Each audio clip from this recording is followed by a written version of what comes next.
দল ছিল ওরা গুলি নিয়ে এখানে এসে কি থাকা ফায়ার পর্যন্ত করেছে এক রাউন্ডে সদরের মূর্তি নিস না ভাই আমাদেরকে লক্ষ্য করে তারা গুলি চালায়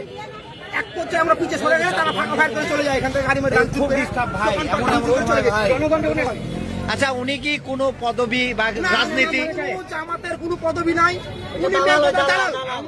আওয়ামী লীগ যখন ছিল তখন আওয়ামী লীগের দালালি করতো এখন বিএনপি ক্ষমতা এসছে এখন বিএনপি দালালি করছে আগে জামাত ছিল জামাতের সঙ্গে ছিল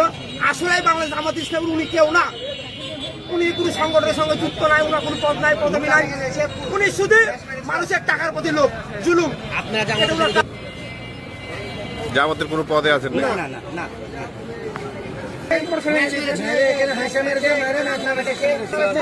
গাড়ি বিক্রয় করে কিছু টাকা দিয়েছিলাম ওনাকে অগ্রিম হিসাবে বায়না হিসাবে এখন গাড়িটা নিবো না গাড়িটা নষ্ট বায়নার টাকা ফেরত চাওয়ার কারণে তিনি আমার প্রতি চড়া হয় এই গাড়িটা কি এই গাড়িটা না আরেকটা গাড়ি ছিল ওই গাড়িটা কিন্তু চড়া হয় সে গাড়িটা আমরা নিবো না গাড়িটা নষ্ট এ কথা বলাতে তিনি আমার প্রতি চড়া হয় ক্ষিপ্ত হয়ে আসেন আমি ওখান থেকে চলে আসলে পরে তারা আসে এবং এসে আমার মুড়ের উপরে এসে দোকানপাট গাড়ি মারি ভাঙচুর করে গুলি নিয়ে আসে গুলি ফাঁকা ফায়ার করে এলাকার লোকজন দোকানপাটের মাহাজন তাদের সবাই যখন হাসপাতাল রুখে দাঁড়ায় তখন তারা পালিয়ে যেতে বাধ্য হয় এই মনে দলীয় কোন পোস্টে আছে না মনে হয় কোনো দলীয় প্রশ্ন নয় এই যে এখানে হাসি